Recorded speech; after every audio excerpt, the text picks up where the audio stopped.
आप कहाँ बैठे हैं? संत कबीर साहब समाधि योग साधना ग्राम मूड़घाट जिला बस्ती में बैठे हैं। साधना कक्ष में। जी।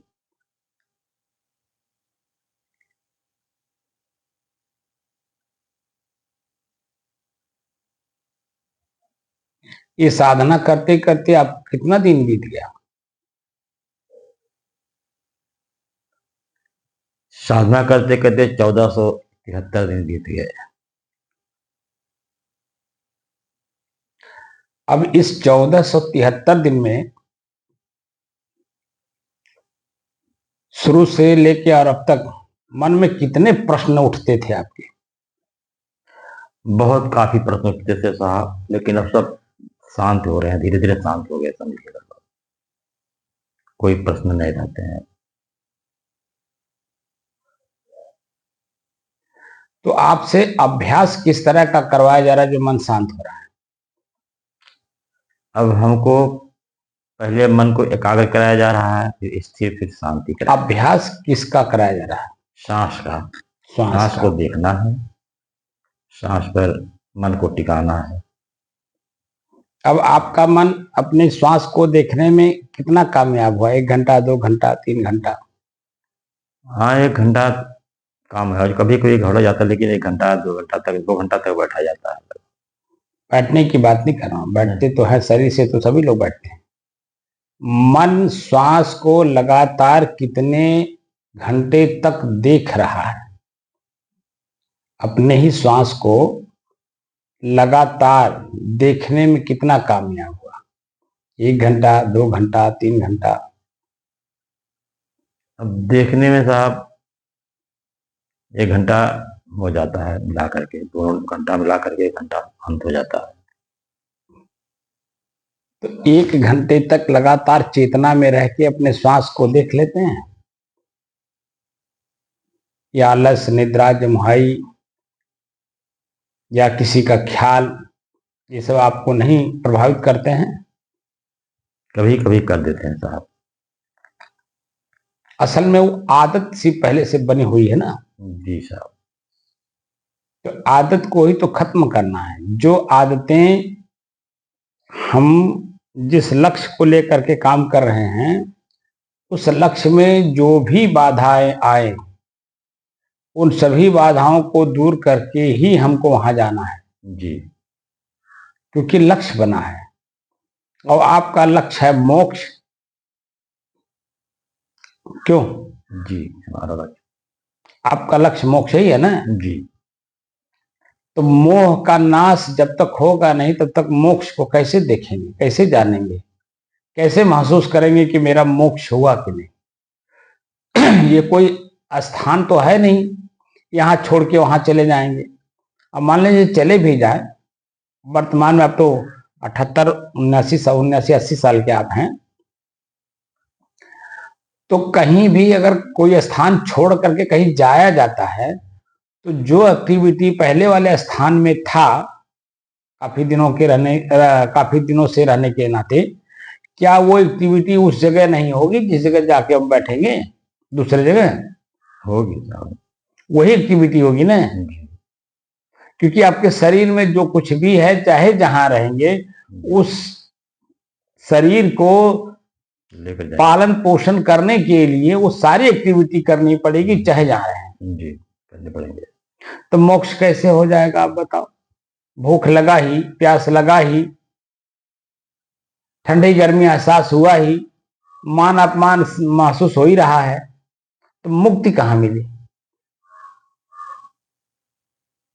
तो कहीं स्थान पे तो कोई ऐसा है नहीं कि जहां आप जा करके बैठ जाओ और आपका मोक्ष हो जाए।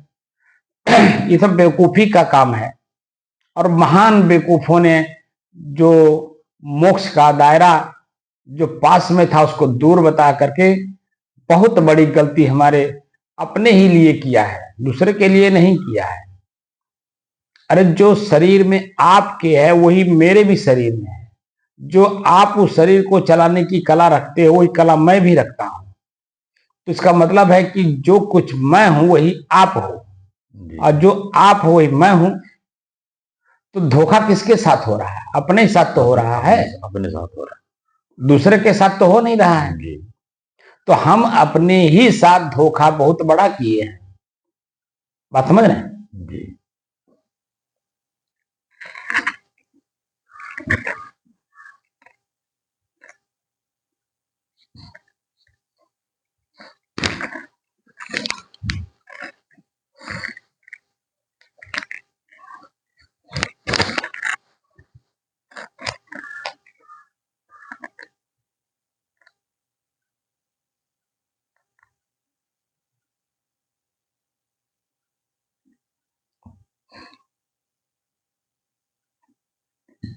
यार।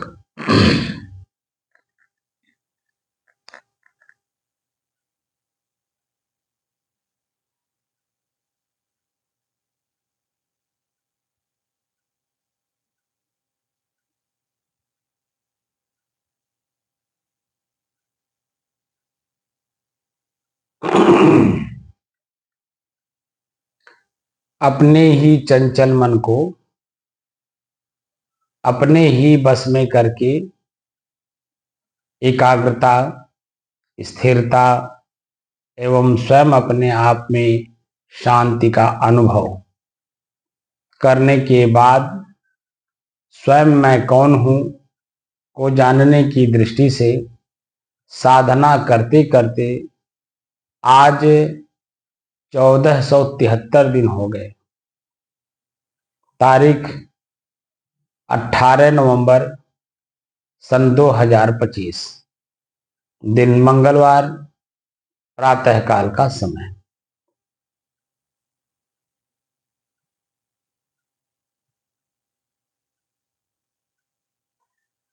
जो पास की चीज थी उसको दूर बता करके किसके साथ छल किया?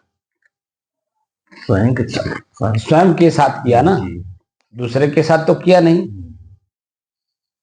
क्योंकि जो व्यक्ति भटकेगा वह क्या आपको आशीर्वाद देगा? आशीर्वाद क्या आपके साथ प्रेम करेगा? नहीं, प्रेम नहीं करेगा, साफ दुख महसूस करेगा। तो वह जो दुख महसूस करने वाला है, तो उसका जो दुख है, क्या उसके दुख से आप वंचित रह जाएंगे? नहीं हो पाएंगे सब दुख। तब बताए कितनी बड़ी मूर्खता है बाहर बताने के लिए। जी साहब बिल्कुल सही। कहीं भी किसी के पास आप जाइए, कहीं भी जाइए, किसी के पास, किसी का मतलब एक गंवार से लेकर के एक ब्रह्म, जो विष्णु कहने वाले लोग हैं, ठीक है, जी विष्णु पद पर बैठने वाले, वो सभी लोग कहीं चले जाइए, सब वासना से ग्रसित हैं। तो जो वासना से स्वयं ग्रसित रहेगा, आपको वासना मुक्ति का रास्ता कैसे बता देगा? आप बताओ,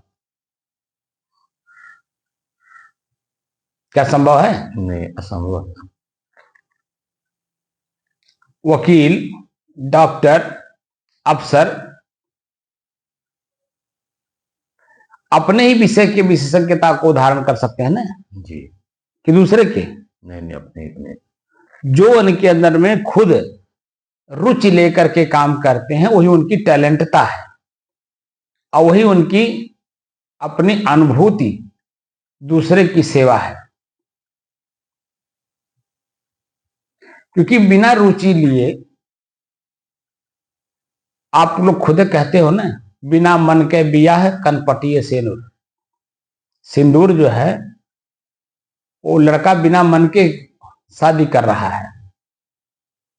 तो जब सामने देख करके सिंदूर डालेगा तो मांग में डालेगा, लेकिन जब मुंह इधर फेर करके वो डालेगा, तो बता दीजिए वो सिंदूर कहां जा रहा है, उसको पता है? क्यों? नहीं पता होगा। क्योंकि भीतर से उसकी चाह नहीं है। जी और लेकिन जहां चाह रहती है, वहां वो चेतना में रह के काम करता है, खुश होता, अंदर अंदर प्रसन्न होता, आनंदित होता है, और वही आनंद की अनुभूति उस सामने वाली लड़की को भी एहसास कराता है कि मेरे अंदर में आपकी चाहना है, आपको साथ लेकर के चलने का मन है। तब न दोनों का संबंध आजीवन चलता है आराम से। जहां चाहना ही नहीं होगी वहां देखिए भले शादी हो जाता है, वो आते ही जैसे ही लड़की घर में आती तैसे ही जन्म बिखरा पैदा हो जाता है, क्योंकि मन से नहीं हुआ। ऐसे ही ये अध्यात्म है। जब व्यवहार में बिना मन से किसी भी काम को किए उसकी सफलता नहीं दिखाई देती, तो बता दीजिए ये तो अध्यात्म है, तो बहुत बड़ा काम है। क्योंकि यहां स्वयं को जानना है, स्वयं मैं हूं कौन। अब आप बताइए, जब मैं शुरू किया था श्वास को दिखाना, तो लोग समझते थे कि कोई अलग से कोई चीज शक्ति देंगे हमको।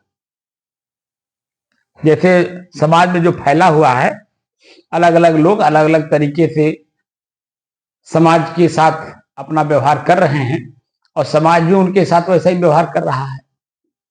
हो रहा है नहीं हो रहा है? जी हो रहा है। तो कोई रिद्धि दे रहा है, कोई सिद्धि दे रहा है, कोई धन दे रहा है, कोई पुत्र दे रहा है, कोई टोना टोटका झाड़ रहा है। मतलब अपने अपने जगह पे अपना अपना काम सभी लोग कर रहे हैं, और यही समाज उनके साथ वैसा व्यवहार कर रहा है।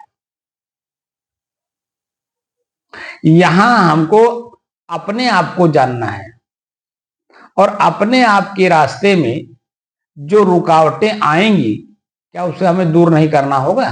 दूर करना होगा। यहां दूसरे को नहीं जानना है। जी। हमारा अध्यात्म शुरू से आप लोगों से कह रहा हूं, लगभग साल भर से कह रहा हूं, हम लोग अध्यात्म में चल रहे हैं। मैं स्वयं कौन हूं का परिचय करने। जी। मुझे दूसरे का परिचय नहीं लेना है, मुझे अपने आप का परिचय करना है। और इस अपने आप के परिचय में रिद्धि सिद्धि फलाने ढिकाने सब इसी में आएंगे। वो रास्ते में पड़ाव है, मिलेंगे, आपको भटकाने की कोशिश करेंगे, अपनी बात कह करके आपको अपने पद से अलग करने की कोशिश करेंगे। कैसे आपने देखा नहीं, साल भर पहले गर्मियों में वो जो सुमेर नाम का आदमी आया था वहां बहादुरगढ़ से, वो बताइए बचपन से लेकर के और उम्र के आखिरी पड़ाव में चल रहा है, 65-68 साल का होगा वो। बीड़ी पी पी करके अपने शरीर को नाश कर लिया है। हुक्का पीना, बीड़ी पीना, और उसकी छुट्टी नहीं, और जीवन भर अध्यात्म का काम किया नहीं। अब वो आया मेरे पास सीखने के लिए, यहां बहादुरगढ़ से यहां आया सीखने के लिए, और मेरे को मुझे बिना बताए बाहर जाकर के बीड़ी पीना, बाहर जाके घूमना। आप आए किस लिए हो? आए हो साधना करने, और बाहर जाकर के आप अपने इंद्रियों को खुला छूट दे दोगे, जो आदत आप बनाए हो उसी आदत में फंसे रह जाओगे, तो साधना आपने किया क्या? आप बताओ। और उल्टा हम ही को कह रहा है कि आप इस मार्ग को एक ऑन द स्पॉट अभी छोड़ दीजिए। वो क्या हो गया? कहा कि ये रास्ता गलत है, ये रास्ता कभी से आपका नहीं था। मैं कहा तब कौन सा रास्ता था? कहा कि भक्ति कही, भक्ति, और इस रास्ते को एकदम ऑन द स्पॉट छोड़ दीजिए। अच्छा, हमको हमारे एक प्रश्न का उत्तर दो। मैं तुम्हारे पास आया हूं सीखने के लिए, या तुम हमारे पास आए हो सीखने के लिए? कहा नहीं, मैं आपके पास आया हूं। तो मैंने कहा कि मैं तो तुमको सिखाने तुम्हारे घर तो गया नहीं, तुम खुद सीखने आए हो। अगर मेरी बात को सुनना है और मेरी तरह काम करना हो तो यहां रहो, नहीं तो ऑन द स्पॉट इसी वक्त आप यहां से जाओ, मैं आपको मां घर के लिए व्यवस्था कर देता हूं। मैं अपना रास्ता नहीं छोड़ सकता आपके कहने से, क्योंकि मैं आपके पास सीखने नहीं आया हूं, आप आए हो मेरे पास सीखने। अगर सीखना हो तो यहां रहो, साधना करो और साधो अपने आप को, अपने पैर को चलने से रोको, बैठो, बैठने की आदत बनाओ। लेकिन उसके बाद समझ में कैसे आए, क्योंकि बचपन से लेकर के 60 साल की उम्र तक तो उसने बाहर का ही काम किया सब। तो बता दीजिए अचानक कैसे वो मेरी बात को मान लेगा। आप खुद बताइए, जब शुरुआती दौर में हमने आपसे कहा कि अपने श्वास को देखो, तो मन में बहुत सा भ्रम हुआ कि नहीं हुआ? जी हुआ। बहुत से प्रश्न उठे, लेकिन मैं अपने जगह पे दृढ़ था कि नहीं था? जी। दृढ़ता का मतलब स्थिरता। जी। मैं एकदम सहज भाव में चलता चला आ रहा हूं। आप हमारे रहन सहन खान पान को अच्छी तरह देख लिए होंगे, जी। किस तरह से मैं रहता हूं। लेकिन क्या मैं इबट जाता हूं? कहीं भी किसी भी प्रकार से इबट नहीं जाता, क्योंकि मेरा काम आप नहीं करोगे, आपका काम मैं नहीं करूंगा। क्या एक दूसरे का काम एक दूसरे लोग कर देंगे? बाहर का तो कर देंगे, घर बनवा देंगे, बेटी बेटा का ब्याह कर देंगे, डॉक्टरी लाइन में अगर आपको जाना है तो आपका ट्रीटमेंट भी करा देंगे, सब काम करा देंगे। लेकिन ये जो भीतर का काम है अपना खुद का, जो हम बड़े बड़े राक्षसों को अपने अंदर में बैठा रखे हैं, इनको अपने घर में से बाहर निकालना कोई दूसरा करेगा? बोलिए। स्वयं करना पड़ेगा। भीतर बड़े बड़े मगरमच्छ बैठे हुए हैं जी। और एक से एक दिग्गज हैं। जी। तो अगर आप नम्रता से अगर नहीं उनको निकालोगे तो उनको टाइट होके निकाल पाओगे? बोलिए। बहुत सहज रहना पड़ता है। बाहर की बुराइयां उतनी प्रभावित नहीं हैं जितना हमारे अंदर की बुराइयां मुझे प्रभावित करती हैं, क्योंकि भीतर से ही मैं जो कुछ भी देखूंगा भीतर से ही देखूंगा। ये आंख देख करके ज्ञान नहीं करता है, इस आंख के पीछे जो बैठा हुआ है मन, वो जो कहेगा वो ये आंख करेगा। आंख का तो काम खाली दृश्य को दिखा देना है, कैमरे की तरह से घुमा दिया। अब कैप्चर किसको किया? जहां क्लिक करेगा वही तो फोटो बनेगा। क्लिक कर लिया ये मेरी पत्नी है, क्लिक कर लिया ये मेरा बेटा है, बस उसी के इर्द गिर्द घूमेगा। और भी मां बहन बेटियां हैं, भाई बंधु हैं, उनका हमारे साथ क्या संबंध है ये नहीं देखेगा। बस खाली यही दो हमारे हैं, बाकी कोई हमारा नहीं है। और क्लिक कर लिया, और उसी को बनाए रखने के लिए, यथावत बनाए रखने के लिए वो अन्य कितने बुराइयां करता है, कितने अच्छाइयां करता है, उसको खुद नहीं पता, क्योंकि क्लिक कर लिया।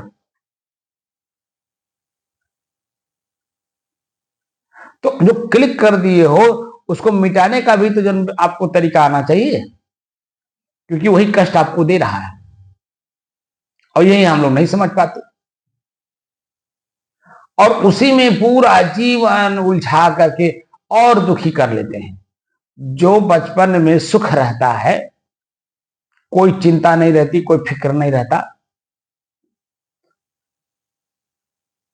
जो मन में आता हम लोग करते हैं।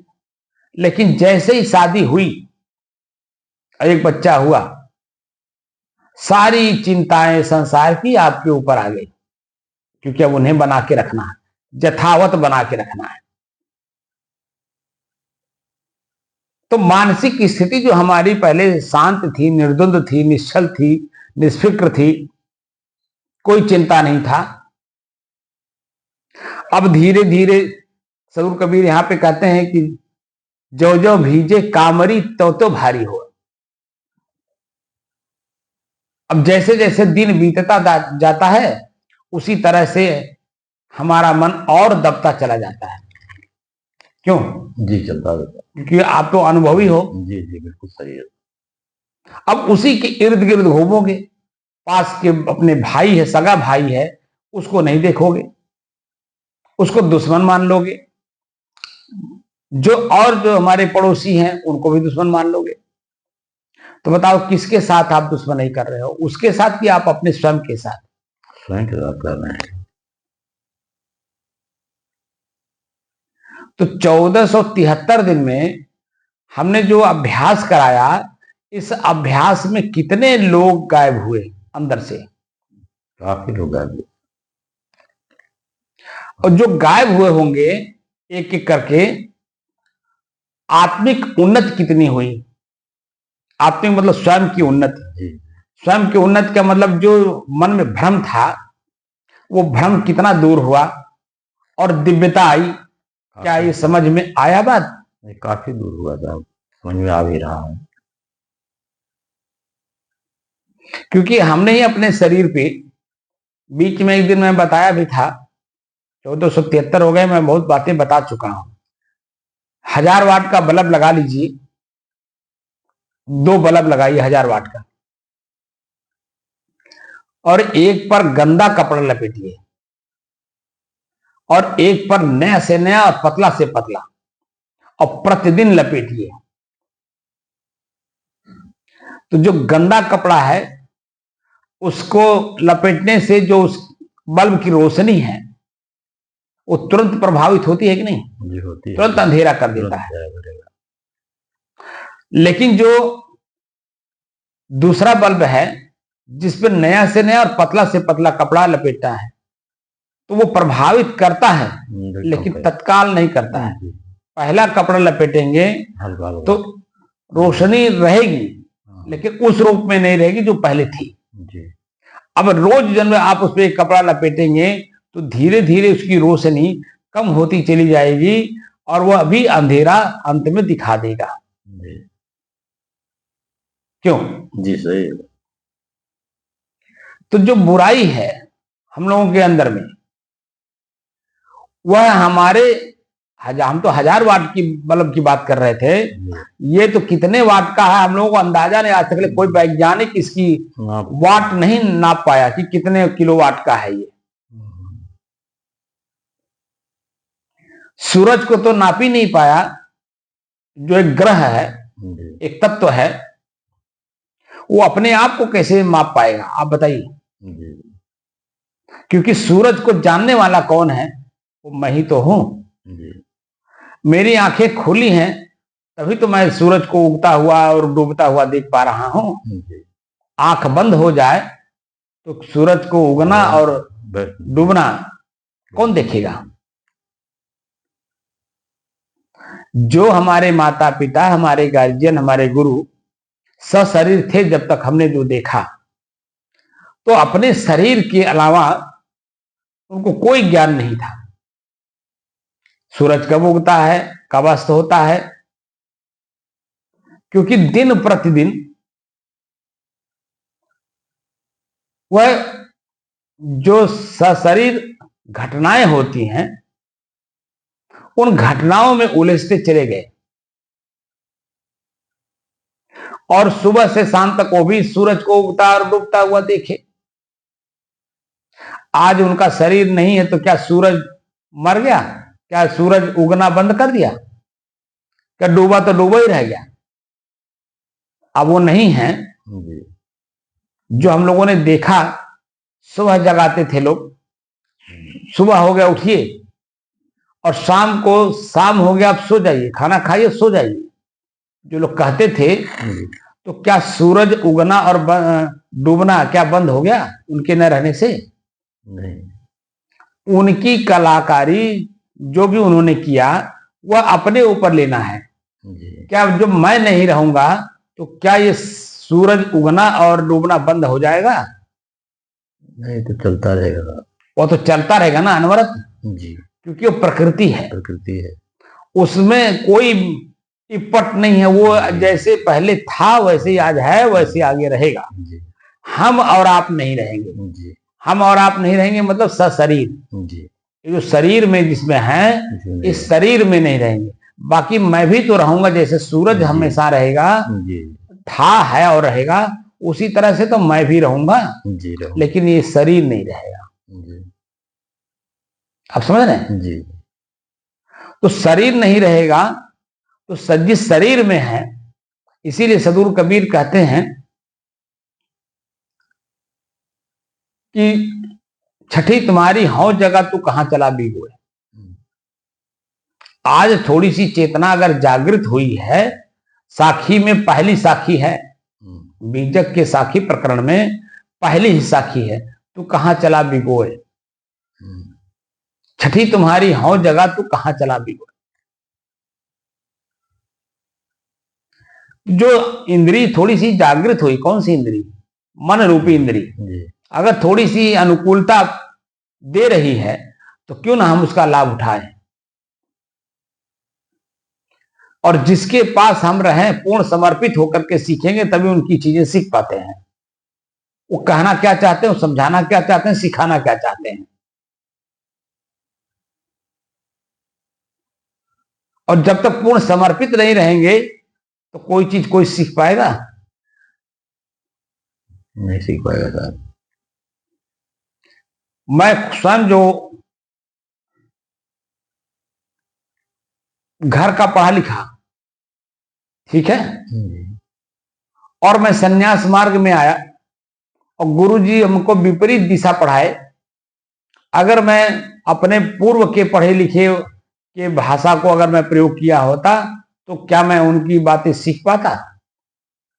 जो आज मैं बोल रहा हूं उन्हीं की भाषा बोल रहा हूं, मैं अपनी भाषा कुछ नहीं बोल रहा हूं, क्योंकि हमें मालूम था जिसके पास जाइए उनकी वाली पहले बनिए, अगर बन गए तब कुछ सीख पाएंगे। जैसे दर्जी का काम सीखना है, सिलाई का, तो बिना उस्ताद के साथ समर्पित हुए क्या कटिंग आपको आ जाएगी। कटिंग जल्दी नहीं सिखाते हैं, कपड़े को कैसे काटा जाता है, और जो कपड़ा काटना सीख गया उसी को मास्टर कहा जाता है। लेकिन क्या वो मास्टर एक दिन में सीख लिया? क्या जिसके पास सीखने गया उसकी वाली जो वो कहता था वो नहीं किए, अपनी वाली किए, तो क्या वो सीख गए?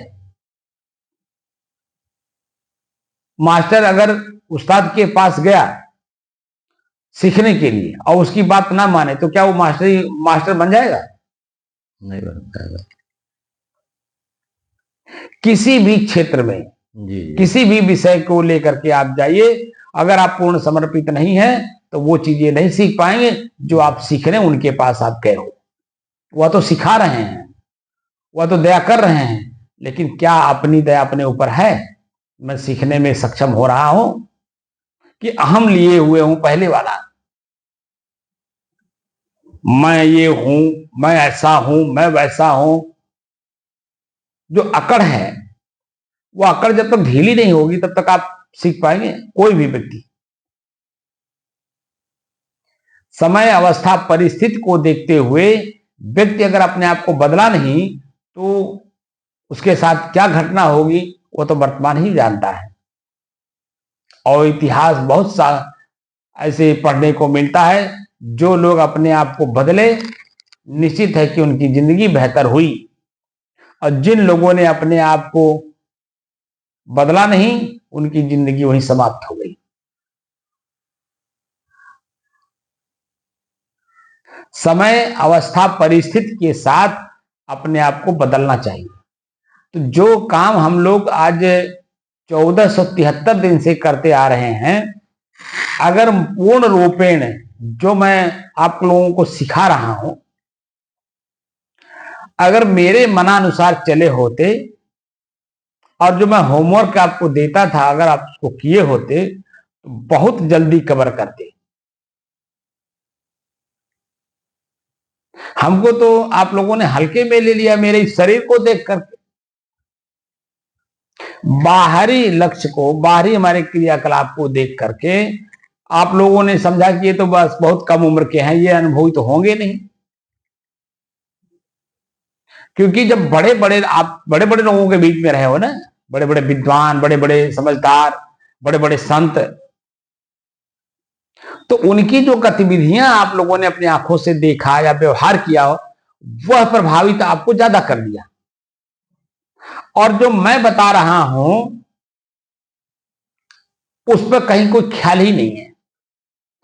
मैं जो बता रहा हूं मैं ऋग्वेद काल से लेकर के और कबीर साहब तक जितने ऋषि हुए हैं, ठीक है ना, हम उन ऋषियों की वाणी बोल रहे हैं। जो रिसर्च है, रिसर्च एक दिन में पूरा नहीं होता है, प्रतिदिन एक ही विषय पे रिसर्च किया जाता है और प्रतिदिन कुछ ना कुछ नई चीज उसमें जुड़ती है। नए नए प्रॉब्लम आते हैं, नए नए परेशानियां आती है, नए नए उसमें दिक्कतें महसूस होती हैं। लेकिन क्या वो दिक्कतें परेशानियां आने से उसको छोड़ दिया जाता है कि उसमें लगा रहा जाता है? लगे रहने से ही उसमें कमियां दूर होती हैं, और कमी जब दूर होती है तो जो हमारी दिव्यता होनी चाहिए, जो हमें चाहिए, वो अपने आप आ जाता है। आपने देखा होगा 2-3 साल पहले अपने यहां के जो इसरो है, वैज्ञानिक केंद्र, वहां से चंद्रमा पे जाने के लिए वो छोड़ा गया, और पूरे भारत के क्या, पूरे विश्व के जहां जहां हमारे भारतीय लोग हैं उन सबको एक टक देखने के लिए बताया गया प्रधानमंत्री जी के द्वारा। जब वो वहां पे कामयाब नहीं हुआ तो क्या किया गया बताइए? कामयाबी नहीं मिली तो क्या उस काम को छोड़ दिया गया? अगर उसको छोड़ दिया जाएगा तो इसरो समाप्त हो जाएगी, वो केंद्र ही समाप्त हो जाएगा। लेकिन छोड़ा नहीं गया है। हाँ, उसमें कमियां ढूंढी जा रही कि आखिर वो कमी कौन सी रह गई जिसमें वहां पहुंच करके वह फेल हो गया।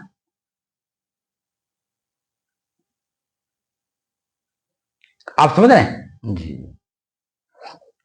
और नई नई शोध और हो रही हैं, वहीं से परीक्षण, तमाम तरह की चीजें हो रही हैं।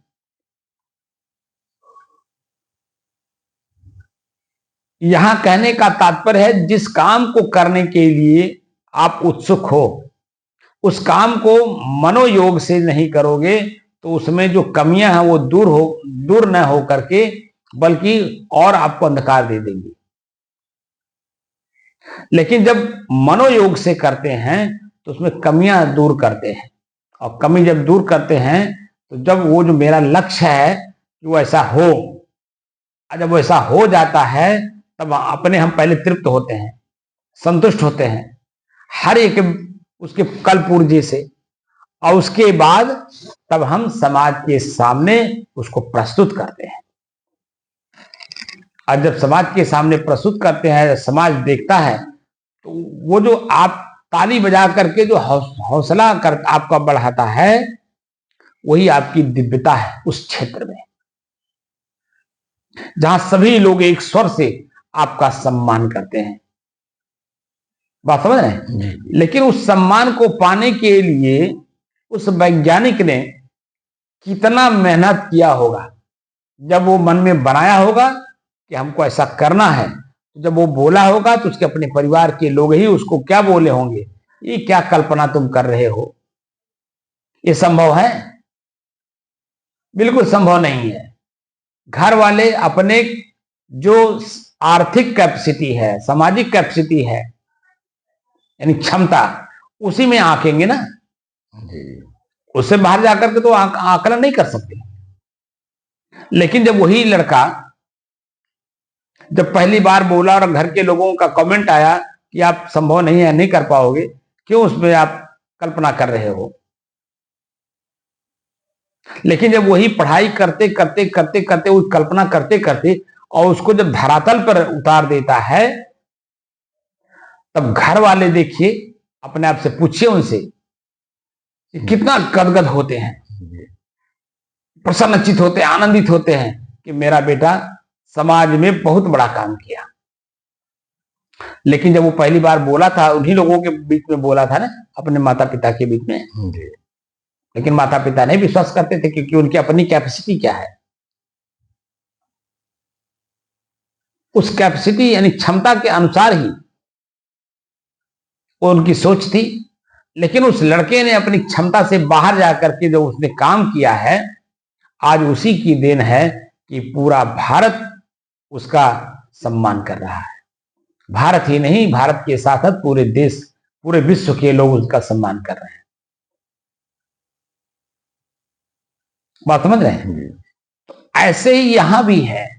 यहां कोई दूसरा सम्मानित नहीं करता है, यहां स्वयं अपने आप में सम्मानित हुआ जाता है। और कब सम्मानित हुआ जाता है? जैसे मैंने आपको बताया ना, मेरा चाय छूट गया, अब वो मेरा अपना अपने आप में सम्मान है। और मैं बार बार सबके सामने कहता हूं। अभी कल मैं था बहुत दूर, वहां धानी के पास था, धानी शहर से भी आगे था। वहां से चल करके मैं आया हूं, इसलिए कि कपिल देव बाबू के जो कर्म था उसमें मैं प्रस्तुत होना था, शामिल होना था। वहां से मैं चल करके आया, वहां गया, मिला सबसे और मिल करके मैं चला आया। इतनी दूरी से, क्योंकि मन में था मिले। तो कल्पना आपने किया और वहां पहुंचे, आप पहुंच करके मिल लिए। तो मिलते वक्त जो आंतरिक स्थिति होती है वो दोनों की एक होती है कि नहीं होती है? होती है। कि समय से आ गए। आप समझ रहे हैं? तो ऐसी स्थितियां, जो दिव्यता हमें खुद को अनुभव करना है, उसमें कोई दूसरा नहीं अनुभव करेगा। ये जो मैं अनुभूत करा रहा हूं स्वयं का, जो चीजें आप छोड़ेंगे नहीं, तो जो जिस बात पे मैंने जिक्र किया था कपिल देव का, तो वहां हमको चाय लाए लोग पीने के लिए। मैं कहा भैया मैं चाय पीता ही नहीं। अब वो एक बार नहीं, भूल भूल करके 3 बार ले आए, 4 बार ले आए। मैं हाथ खाली जोड़ देता। तो और लोग जो बैठे हुए थे सब लोग चाय पी रहे थे। तो बड़े आश्चर्य में कि महाराज आप चाय नहीं पी रहे हैं। मैं कहा भैया मैं चाय नहीं पीता हूं, मैं छोड़ दिया हूं।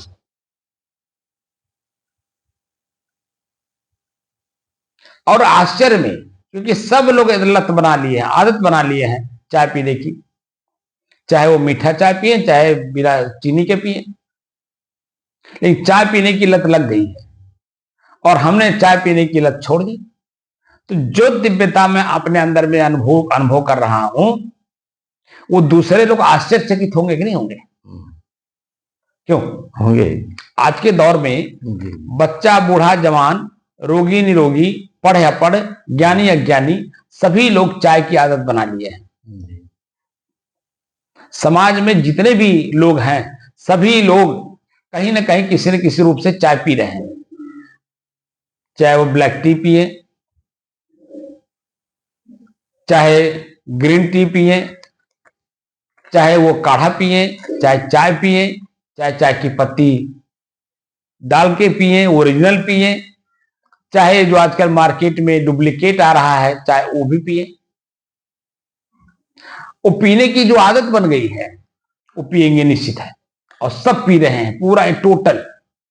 और उन लोगों में मैं जब पहुंच जाता और मैं हाथ जोड़ता हूं, चाय पीने से मना करता हूं, तो लोग आश्चर्यचकित करते हैं, क्योंकि आदत बना लिए हैं।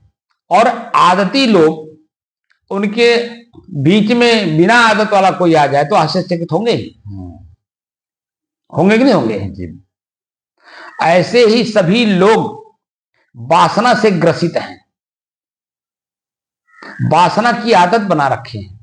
अब वासना से निवृत्ति मार्ग में आना, जो प्रवृत्ति मार्ग आपने अपना लिया है, अब उस प्रवृत्ति मार्ग से निवृत्ति मार्ग में जाने के लिए आश्चर्य तो होगा ही। आप समझ रहे हैं?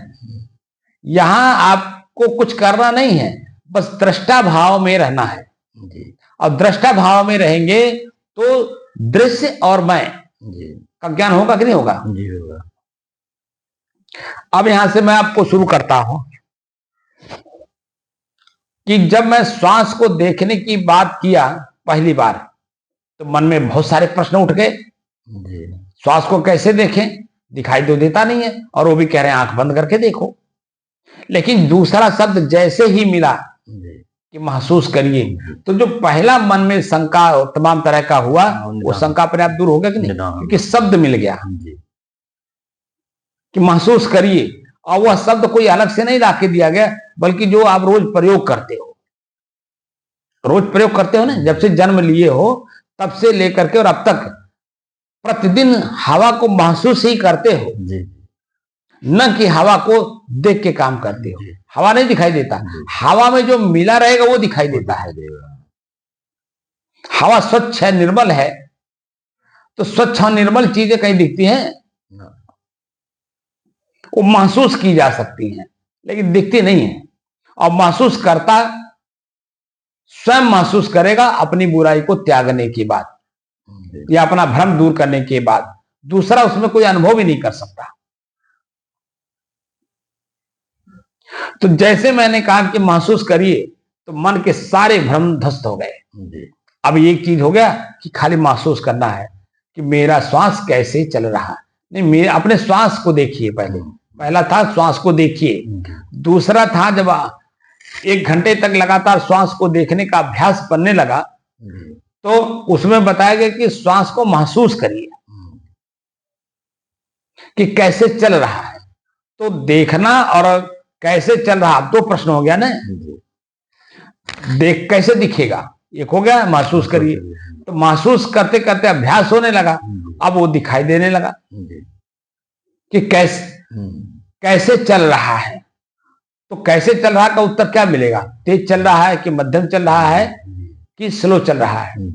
तो जो तेज, मध्यम और स्लो, धीमी गति जो श्वास की हो रही है, क्या वो श्वास अपने आप में जानता है कि मैं स्लो हो रही हूं या मैं तेज हो रहा हूं? समय अनुसार हो जाता है। नहीं, क्या वो स्वयं अपने आप को जानता है कि मैं तेज, मध्यम और धीमी हो रहा हूं? नहीं, कुछ नहीं जानता। उसको प्रयोग करने वाला दूसरा वो जानता है। तो नाक, श्वास और मैं का अभ्यास करवाया था कि नहीं? जी, कराया। तो श्वास में क्या दिखाई दे रहा है, देखने वाला नहीं जानेगा कि तेज चल रहा है या धीमी चल रहा है। इसका मतलब हो गया श्वास अलग है, देखने वाला अलग है। तभी तो अपने श्वास को देख रहा है कि तेज चल रहा है। और तेज क्यों चल रहा है, तीसरा प्रश्न होगा, तेज क्यों चल रहा है। इसका मतलब है मन में किसी प्रकार का कोई चिंता वाली बात है, तब हमारा श्वास तेज चल रहा है, या दौड़ रहे हैं या तेजी के साथ चल रहे हैं, है नहीं जी। या चलते चलते काफी देर हो गया तो श्वास तेज चल रहा है। तो जिस भी तरह से हमारा श्वास तेज चल रहा होगा, उसको नॉर्मल कौन बनाएगा? उस श्वास को लेने वाला ही तो नॉर्मल बनाएगा। सामान्य स्थिति श्वास की कौन बनाएगा? वही स्वयं बनाएगा। जो तेज चला है, चलने वाला ही तेज गति को धीमी कर देगा, तो श्वास धीमी हो जाएगी। आराम से चलेगा तो सामान्य आपका जो श्वास की गति है वो चलते रहेगी। तो श्वास की गति तेज होना, मध्यम होना या स्लो होना, यानी धीमी होना, वो रोग का भी कारण बनता है। बहुत तेज चलेगा तो आपको आजकल देखिए डॉक्टर लोग आपका नापते हैं मशीन से, कहते हैं आपका ब्लड प्रेशर बढ़ रहा है, क्योंकि श्वास की गति तेज है तो ब्लड की गति भी तेज है, तो ये नापते तो कहते हैं ब्लड प्रेशर बढ़ गया। तो दवा तो दे देते हैं, दवा देने के बाद लास्ट में एक शब्द कहते हैं कि चिंता न करिए। कहते हैं नहीं कहते हैं? आप भी हार्ट के प्रॉब्लम लेके घूम रहे हैं, तो आप तो इस बात के पूरा जानकार हो गए होंगे, क्योंकि काफी समय से है। काफी समय से मतलब 1-2 साल तो हो ही गया होगा। नहीं, 5 साल हो गया। 5 साल हो गया। तो 5 साल में अचानक में अंतर नहीं होता है, तो 5 साल का अनुभव तो आपको हो गया ना जी, कि हार्ट का प्रॉब्लम कैसे हुआ जी। और दवा खा करके हमें नॉर्मल बना के रखना है जी। और समय से खाना है जी। जरा सा भी चूक करेंगे तो कुछ भी हो सकता है जी। ये सब बातें हैं कि नहीं जी। तो समय से आप उसका काम कर रहे हैं कि नहीं कर रहे हैं जी? तो करने वाला और होने वाला चीज दोनों में अंतर नहीं है? अंतर बोलिए जी, अंतर है। तो मैं कौन हूं, इसी का तो परिचय करना है जी। तो श्वास में जो गतियां बदली, तो क्या मैं भी बदल गया? ना। 5 साल से लेकर के और आज तक 75 साल तक आपका, आपके शरीर का, परिवार का, समाज का, गांव का स्थितियां परिस्थितियां बदल गई कि नहीं बदल गई? बदल गए सर। तो क्या आप भी बदल गए? ना, आप तो नहीं बदले। पत्नी जिस पत्नी के साथ कभी संबंध नहीं था, संबंध लोग लेकर के आए, शादी हुई, उस समय की खुशियां, गौना आ गया उसकी खुशियां, बच्चे पैदा हो गए उसकी खुशियां, अब बीच बीच में जो ठंडी गर्मी भूख प्यास मान अपमान का जो दुख भी मिला, वो स्थितियां सब आज इस अवस्था तक आते आते सब बदल गए कि नहीं बदल गए? सब बदल गए सर। पत्नी मर गई, जो कभी मिली नहीं थी, कभी सपने में भी नहीं थी, वह मिली भी, उसके साथ संबंध भी बना, उसके साथ काफी समय तक आप रहे भी, और वह आपके पहले ही चली गई। तो क्या उनके चले जाने से आप बदल गए? बोलिए। कुछ नहीं। आप तो वही हो, शरीर में, परिवार में, समाज में स्थितियां परिस्थितियां बदली, लेकिन आप में कोई बदलाव नहीं। तो जो न बदलने वाली चीज है वही तो स्थिर है। तो वो कौन है? हमको तो उसी को न जानना है कि मैंने जो 4 शब्द बताया कि मैं अपने आप में शुद्ध हूं। तो पत्नी के साथ जो भी आपने, कम से कम तो हमको लगता है कि 30 साल तो साथ में रहे होंगे। नहीं, बहुत 40 साल ज्यादा। 40 साल, मैं तो कम बताया। तो न मिलने के स्थिति से लेकर के और उनके शरीर त्यागने तक आप देख लीजिए, 40 साल तक उनके साथ रहे आप, और 40 साल रह करके जो उन्होंने कहा और जो आपने किया, तो वो जो स्थितियां परिस्थितियां थी वर्तमान की, क्या वो आज हैं? नहीं, सब बदल गई कि नहीं बदल? सब बदल गई, लेकिन उसका छाप मन में है जी। ना वो व्यक्ति है, ना वो समय है, ना वो क्रिया है, ठीक है, ना वो बोली है, ना भाषा है, ना वो मतलब व्यवहारिक सामाजिक या पारिवारिक कोई स्थिति नहीं है उस समय की, लेकिन उसका जो छाप मन में पड़ गया है, स्थिर जिसको कर लिया गया है, वही उसी को कहते हैं वासना। और वही बार बार ख्याल हो करके हमको अपने तक जाने में बंधन डालता है, बाधक बनता है। अब क्या करना है कि उन स्मृतियों को हमको बिल्कुल भूल जाना है। तो भूलेंगे कैसे? अब प्रश्न आ गया ना, भूलेंगे कैसे? तो उसके लिए समाज के जो उस लेवल के संत हैं, उन लोगों ने जो रास्ता बताया है, उस रास्ते पे जब चलेंगे तो समझ में आ जाएगा, तब वो छूट जाएगा। कैसे छूटेगा? साफ साफ हमारे बैराग शतक में हमारे पूर्ण साहब, जो हमारे पारक सिद्धांत के प्रवर्तक रहे हैं, बुरहानपुर के रहने वाले थे, रहने वाले तो और कहीं के थे, लेकिन बुरहानपुर के रहने वाले थे, मध्य प्रदेश के, क्योंकि उनके पिताजी वहां राजा के यहाँ कुछ कर्मचारी थे अच्छे पद पे, जिसके कारण उनको जो है वहां 500 बीघा जमीन दे करके वहां बसा दिया गया था, स्थिर कर दिया गया था। तो उन्होंने स्पष्ट कर दिया है कि दोष दृष्टि जब ही भई तब उपजो बैराग। बैराग ऐसे नहीं उत्पन्न होता है, जब तक दोष जिसमें आप अच्छाई देख रहे हो, उसकी अच्छाई में जब तक पूर्ण रूप से बुराई नहीं देखोगे, तब तक उसमें जो है आपकी अच्छाई ही अच्छाई दिखाई देगी, बुराई आएगी ही नहीं। और जब तक बुराई आएगी नहीं, तब तक उसका ख्याल छूटेगा नहीं। आप समझ रहे हैं? जी। तो जो मैंने आपसे कहा था कई काम करने के लिए, लेकिन आप होमवर्क करते नहीं हो, जिसके कारण मुझे खिन्नता होती है कि कैसा विद्यार्थी मुझे मिल गया, लक्ष्य तो बहुत बड़ा बनाया हुआ है और काम उस तरह करता नहीं है। तो आप बता दीजिए कि, जबकि मैं बता चुका हूं कि यह काम करोड़ों में कोई एक करता है, करोड़ों में। इस सामान्य जनता की बात नहीं हो रही, सामान्य जनता 1 करोड़ हो उसमें से आए हो, नहीं, ये जो रास्ता चलने वाले हैं उसमें से, जैसे कोई जिज्ञास बना, पहले सुना, फिर मुमुक्षु बना, फिर उसमें साधक का भाव आया, साधु बना, ठीक है, ऐसे लोगों में 1 करोड़ लोगों में एक कोई इस लक्ष्य को प्राप्त कर पाता है। सबके बस का नहीं है इस लेवल पे आना, क्योंकि यहां भी होमवर्क करना पड़ता है। अगर आप होमवर्क नहीं करेंगे तो खाली पढ़ने से सुनने से बात बनती नहीं है। जब तक आप करेंगे नहीं, जब तक आप अभ्यास में लाएंगे नहीं, तब तक वो जो ऋषियों का रहस्य है वो कैसे समझ में आएगा, आप बताओ। और रहस्य को, जैसे बीज है एक दाना आपके हाथ में, ठीक है, चाहे कि आप इस समय गेहूं की बुआई चल रही है, एक दाना गेहूं का बीज आप ले लीजिए, उसको आप जरा पढ़िए ढंग से। आपके हाथ में है तो गेहूं है, लेकिन वो खेत में जब पड़ गया तो पौधा हो गया। तो पौधा कैसे हो जाएगा? पहले वह अपने आप को नष्ट करता है, यानी कि इन्वायरमेंट में पहले अपने आप को पिरोता है। तो ठंड भी, पानी का नमी जिसको बोलते हैं जी। पानी का असर है तो फूलेगा, ठीक है ना। अग्नि का है, हवा का है, आकाश का, आकाश में ही तो उसका पौधाकार होगा जी। खाली जगह में तो बढ़ेगा जी। और फिर उसको उर्वरा शक्ति भी चाहिए साथ साथ जी।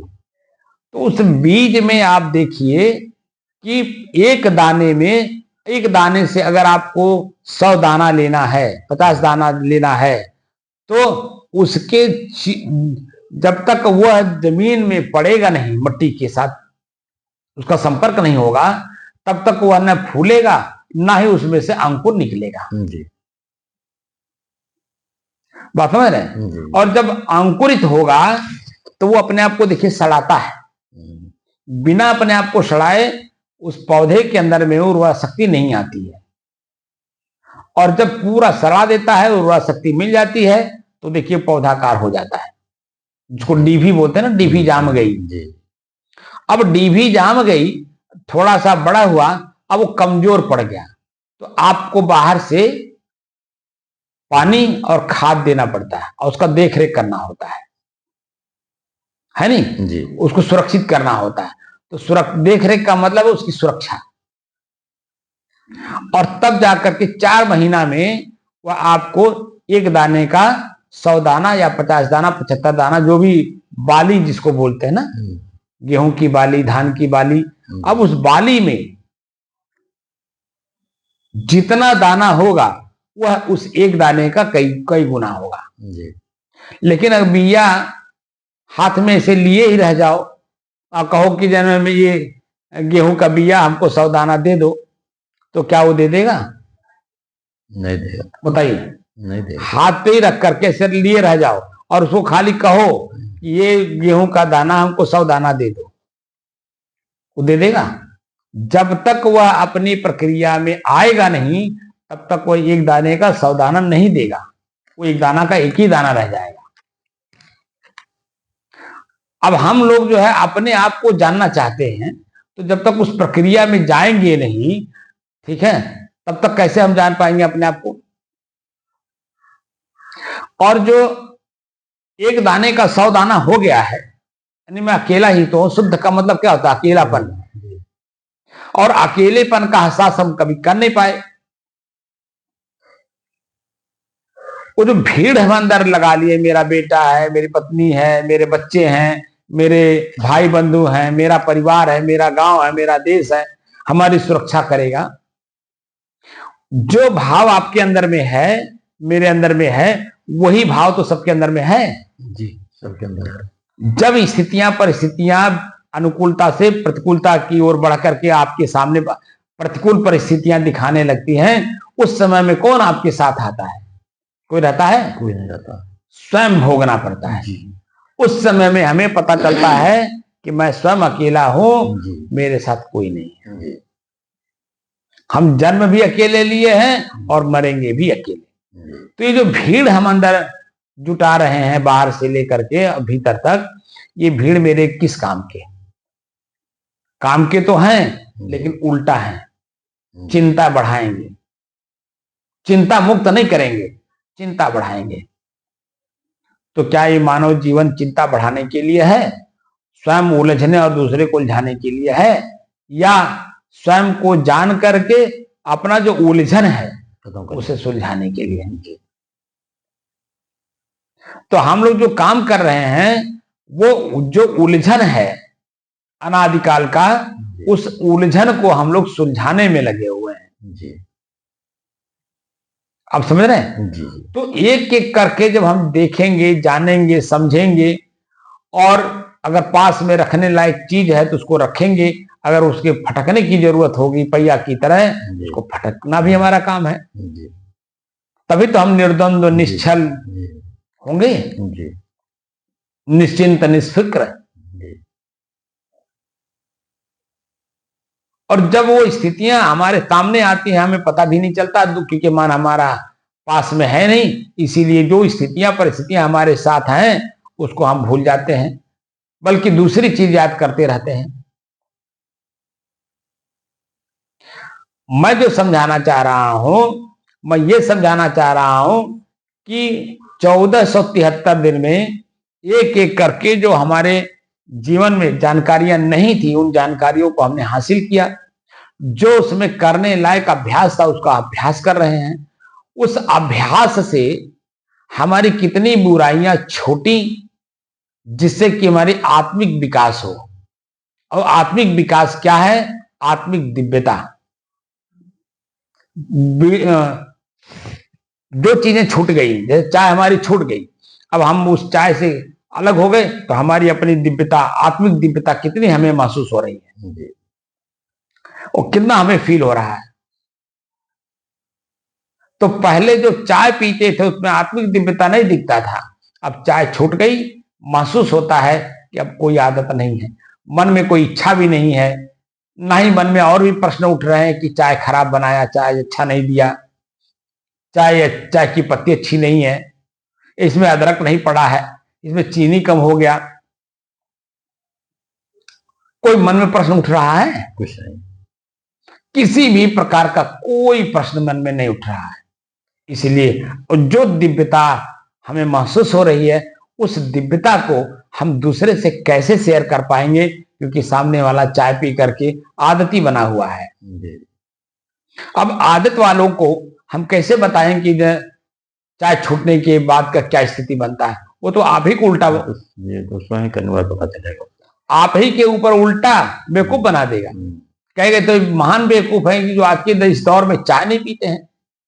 चाय चेतना देती है, ये देता है, वो देता है, मतलब उसकी व्याख्या में लगा रहेगा, क्योंकि वह उसको ग्रहण कर रहा है, और हम उसकी विपरीत व्याख्या करेंगे क्योंकि मैं छोड़ चुका हूं।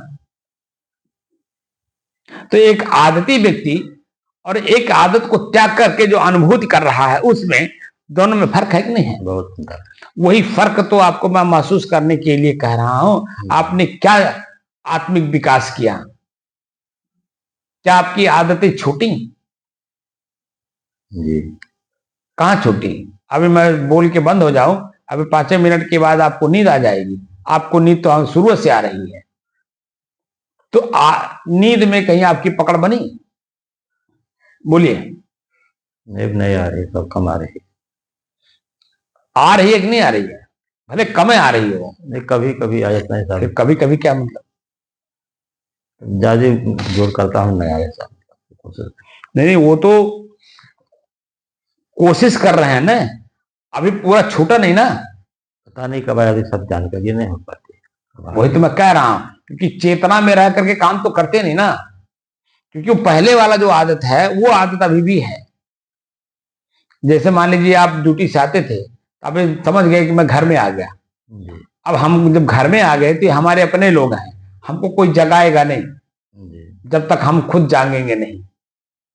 ये बात मन में दृढ़ होता है कि नहीं होता है? जब मन में वो दृढ़ हो गया है तो वही आदत अभी पहले की वाली है। और यहां मैं चेतना में रहने की बात करता हूं कि चेतना में रह के काम करो। श्वास को देखने का मतलब क्या होता है? चेतना में रह के रहेंगे तब तो दिखाई देगा। और अभी मैं देख रहा हूं कि अभी श्वास को देखते देखते आपको नींद आ जाती है, आपका सर ऐसे नीचे हो जाता है। वो स्थितियां लानी है, आएगी, लेकिन अभी नहीं।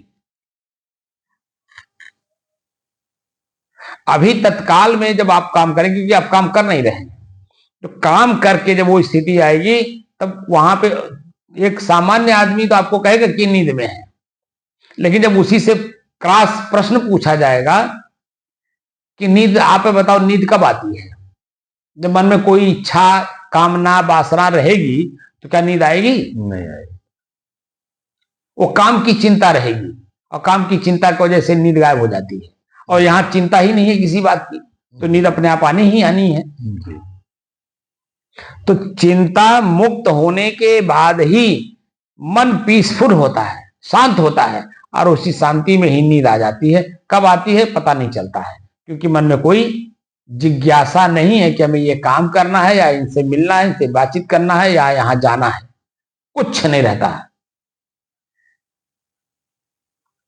और अपने शरीर का भी ज्ञान नहीं रहता कि मैं कहां लेटा पड़ा हूं, किसके बीच में हूं।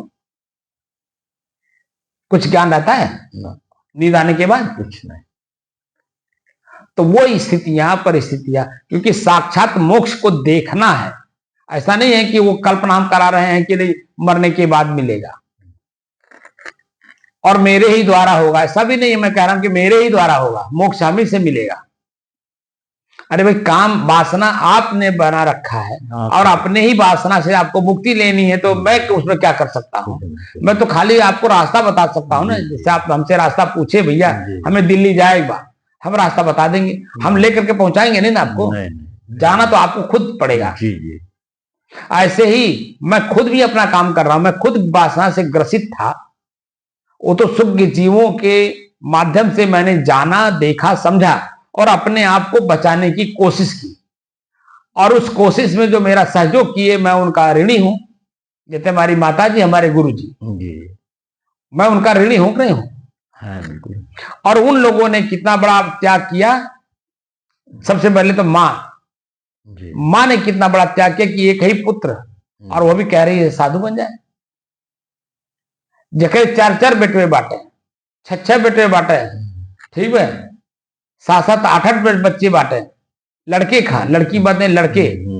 वह तो एक भी पुत्र को संन्यास मार्ग में नहीं दे रहा है। यहां तो उसके पास अकेला लड़का था। अब आप बताइए,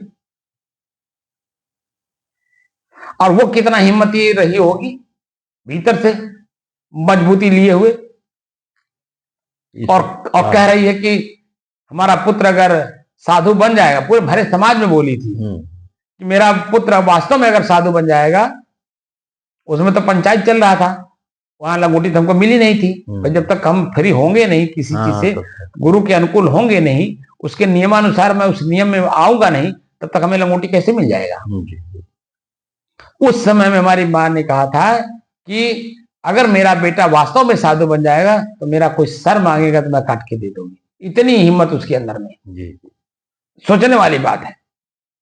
इतना मन को मजबूत करके इतना भाषा बोलना और उस पर स्थिर रहना बड़ा मुश्किल काम है। बहुत मुश्किल। और उस मुश्किल काम को उसने आसान किया। और मुझे अपने जीवन का कोई ख्याल नहीं कि मेरे बुढ़ापा में कौन मुझे पानी देगा, कौन मेरा खाना बना के खिलाएगा, कौन मेरी सेवा करेगा। उसके अंदर में कुछ नहीं, ना अच्छा ना बुरा। बस इतना चाहती थी कि मेरा बेटा इस कचरा से निकल जाए तो मेरा कोख पवित्र हो जाएगा। जन्माने का जो मेरा वो था लक्ष्य, वो पूरा हो जाएगा। कितनी बड़ी बात, कितनी ऊंची सोच है।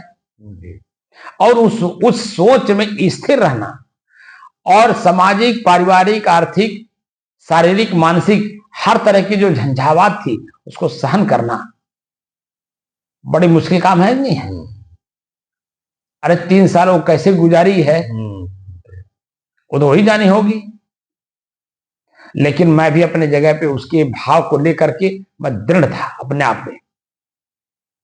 और जब दृढ़ था तो आज दृढ़ता हुई। देखिए आप, वही जो हमारे अंदर में बुराइयां थी, उन्हीं एक एक के बुराइयों को एक एक करके मैंने छोड़ा। और आज जो मैं दिव्यता लिए घूम रहा हूं और चाहता हूं कि सब लोग साधु बन जाएं। सब लोग साधु तो बनेंगे नहीं, लेकिन मन में भाव है, इस नाते शब्द बोलता रहता हूं। कल 2 लोग हमें निमंत्रण लेकर के आए भागवत का,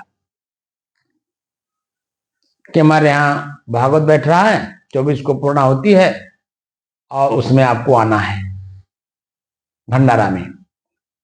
तो मैंने उनको बैठा लिया। मैं कहा कि जरा बैठिए 2 मिनट, आप भागवत के बारे में आपको कुछ बताऊं मैं। जब बताया तो इतना खुश हुए, इतना खुश हुए, क्या महाराज जी बीच में हम तनी चली आवल जाता और बढ़िया रहा, तनी और लोगन के कुछ मिल जात। हम कहली ठीक है, जब मैं रहूंगा तो आऊंगा पक्का है।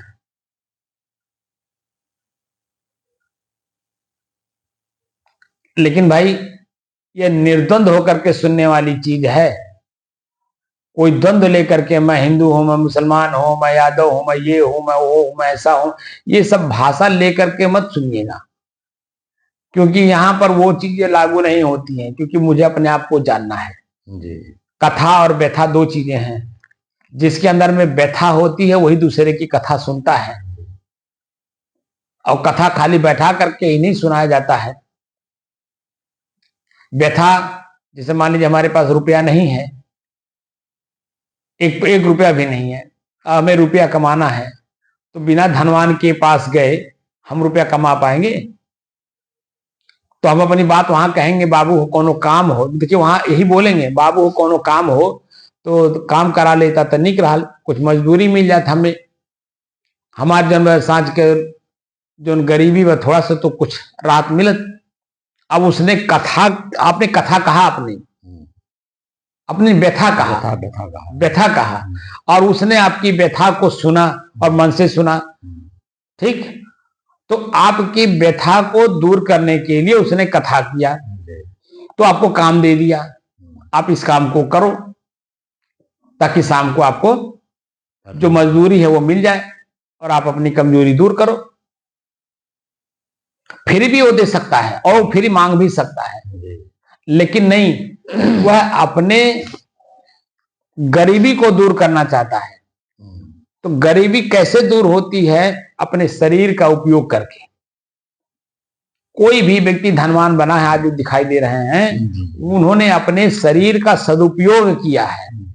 एक एक मिनट का जो शरीर का समय था उसने सदुपयोग किया है, तब जाकर के वो धीरू भाई अंबानी बन पाए।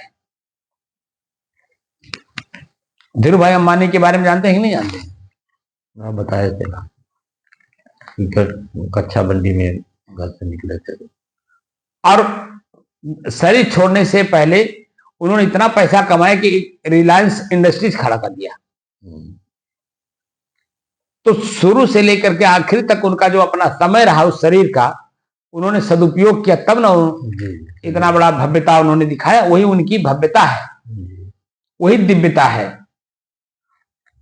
जो लक्ष्य बनाइए उसको पूरा प्राप्त करिए, उसमें जो बाधाएं हैं उसको दूर करिए। रिलायंस इंडस्ट्रीज खड़ा करने में उनको तो पहले, सबसे पहले तो रुपया की जरूरत पड़ी होगी, दूसरे जमीन की जरूरत पड़ी होगी, तीसरे कंपनी खड़ा करने के लिए मान्यता लेने की जरूरत पड़ी होगी, लोगों में विश्वास जीतना रहा होगा। वो सब काम उन्होंने किया, जितनी भी बाधाएं आई हैं सब बाधाओं को उन्होंने दूर किया, तब वो रिलायंस इंडस्ट्रीज दिखाई दिया, आम पब्लिक देखा, और आम पब्लिक के लोग उसी में काम करके 4 पैसे की अर्निंग कर रहे हैं, अपने परिवार समाज को मजबूत बना रहे हैं। लेकिन वही अगर धीरू भाई अंबानी अपने समय का सदुपयोग न किए होते, वो वर्तमान में जहां जहां रहे हैं, जब घर से निकले तो वो वर्तमान था उनका, और वह वर्तमान में जहां जिसके पास गए होंगे उन्होंने जो काम दिया उस काम को उन्होंने बखूबी निभाया, ठीक है, और बखूबी निभा करके फिर आगे बढ़ गए, और आगे बढ़ करके फिर आगे उन्होंने काम किया। जहां जहां रहे, कहीं प्लेट धोए, कहीं वेटर का काम किए, कहीं कपड़े के दुकान पे रहे, सेलिंग किए, मैंने हर काम किया उन्होंने। जहां जहां वर्तमान में रहे अच्छे से मन से काम किए, और उसी अच्छे मन से काम किए हुए का परिणाम वो है कि जो रिलायंस इंडस्ट्री उनके नाम खड़ा हो गई। आप समझ रहे हैं? तो वर्तमान जो होता है ये मेरा अपना होता है, और वर्तमान में मैं कहां हूं, किस स्थिति परिस्थिति में हूं, ये अगर हमें नहीं पता होगा तो बताओ हमारी चीजें आपको पता होगा? बोलिए। नहीं पता होगा, स्वयं को पता होगा। तो मैं कहां खड़ा हूं, क्या ये ज्ञान हमें है? कि मैं कहां खड़ा हूं। ज्ञान का मतलब जानकारी। आज कौन सा दिन है? मंगलवार। कौन सा तारीख है? 18 तारीख। कौन सा महीना है? नवंबर। कौन सा सन चल रहा है? 2025। तो क्या ये पहले भी स्थिर था? क्या ये आगे भी स्थिर रहेगा? बदलेगा कि नहीं बदलेगा? तो जो स्थिति परिस्थिति हम लोग जब वर्तमान में है, जिस स्थिति परिस्थिति में, क्या ये स्थिति परिस्थिति अभी एक घंटा बाद रह जाएगा? क्षण क्षण बदलता रहेगा। लेकिन जहां आप रहेंगे तो क्या आप अपने आप में बदल जाएंगे? बोलिए। तो कुल मिला करके अपने आप की जानकारी करना है मुझे, और मुझे अपने आप की जानकारी करके उसकी रक्षा करना मेरा ही काम है। धर्मो रक्षति रक्षित है, जो शब्द प्रयोग किया गया वो किसका? बोलिए। धर्म धार्यते इति धर्म है, जो धारण किया जाता है। तो धारण करने वाला और धारण करने वाली वस्तु दोनों अलग अलग है कि नहीं? अलग अलग है। तो जिसको धारण किया जा रहा है उसको धर्म कहा जा रहा है, धारण करने वाले को धर्म नहीं कहा जा रहा है।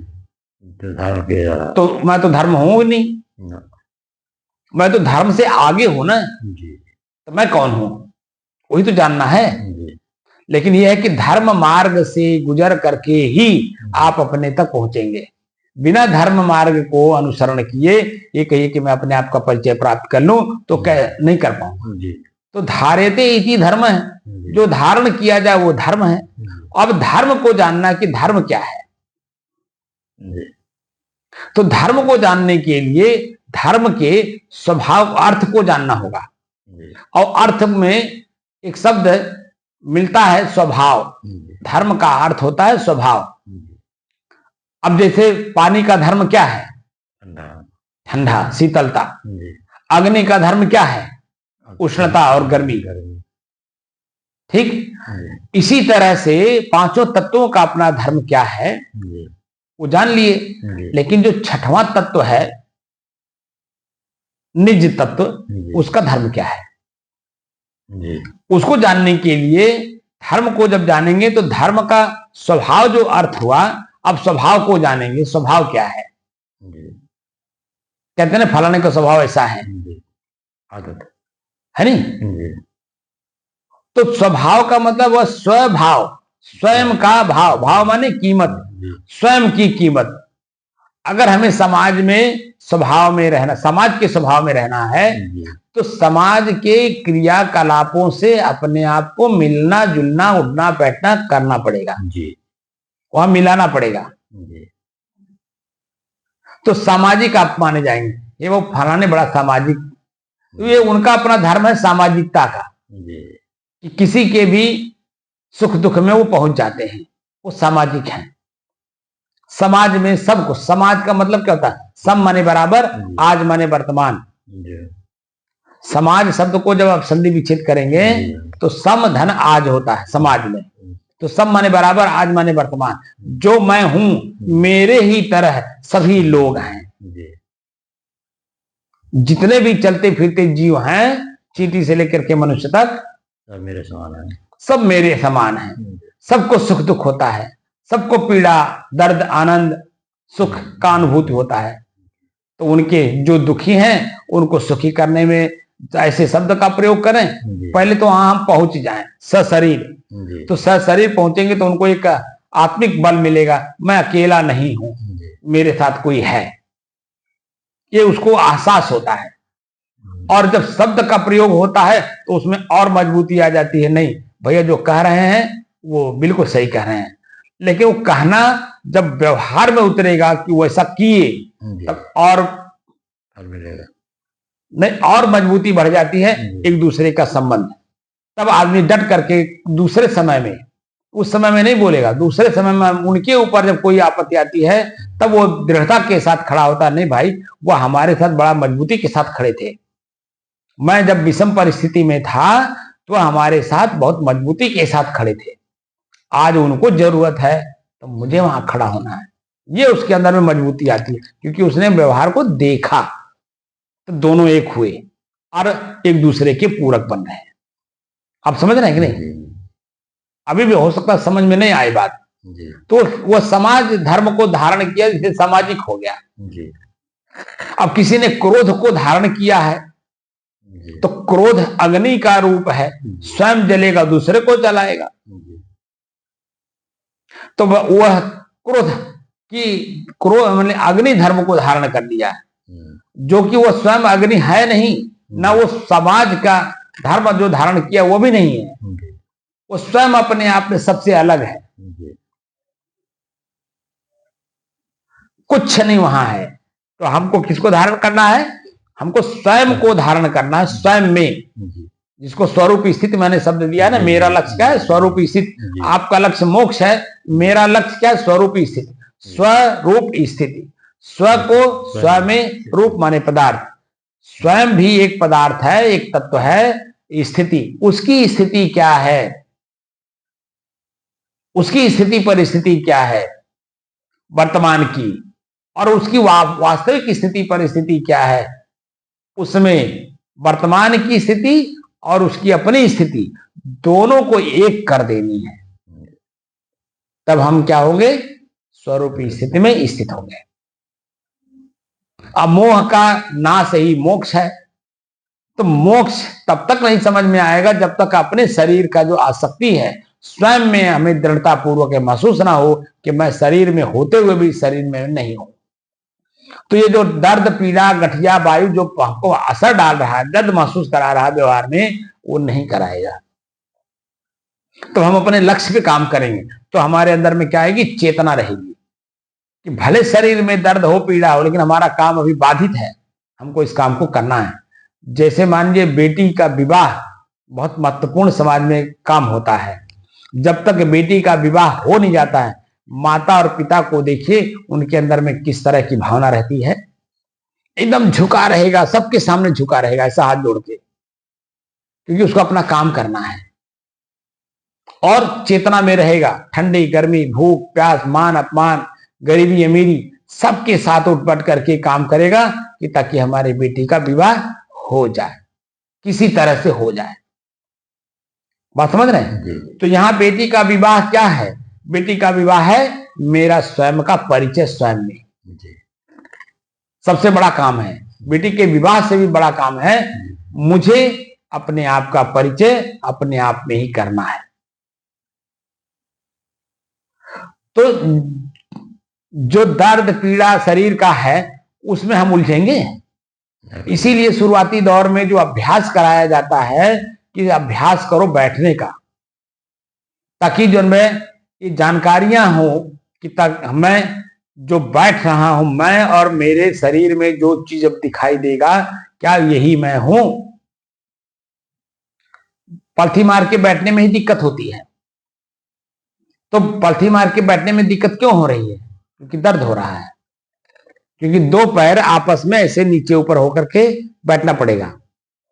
मैंने दोनों पैर को नीचे ऊपर करके बैठना पड़ेगा। तो नीचे ऊपर जो पैर होंगे तो एक पैर नीचे से दबाएगा ऊपर वाले को, ऊपर वाला दबाएगा नीचे वाले को। तो जो बीच की मांसपेशियां हैं या नसें हैं, खून का सर्कुलेशन होना है, वो बाधित होता है कि नहीं होता है? जी बाधित होगा। जब बाधित होगा तो वहां दर्द महसूस कराएगा ही। बात समझ रहे हैं? वहां चीरने जैसा भी भाव होगा, तमाम जो भी चीजें वर्तमान में वहां दिखाई देगा वो उसको सबको पार करना है। तो बार बार हम उसी को क्यों दिखा रहे थे? इसलिए कि वो हल्का हो जाए। वो जो भारी भारी सा लग रहा था, दर्द पीड़ा बैठने नहीं देता था, अब क्या है धीरे धीरे जब हम उसी को देखने लगते हैं तो घंटों बैठ लेते हैं। अब बता दीजिए एक ही आसन में अब आप 2 घंटा बैठते हैं, लगातार बैठे रह जाते हैं कि नहीं जी? तो क्यों ऐसा हो पाया? पहले क्या ऐसा हो पाता था? लेकिन नहीं, अभ्यास करने से होता है।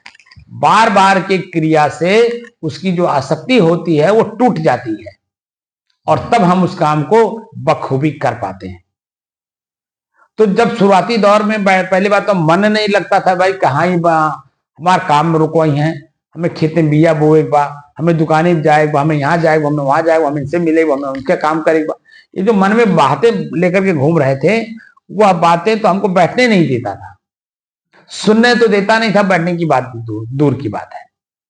लेकिन जब सुनने लगा तो बैठने नहीं देता था, अब बैठने लगा तो अब दर्द पीड़ा ये वो तमाम तरह का, अब फिर बाहरी पहले ख्याल करता है, अरे यहाँ बैठे हैं, वहां हमारा काम रुका हुआ है हमारे वजह से, तमाम तरह का प्रश्न मन में उठाता है।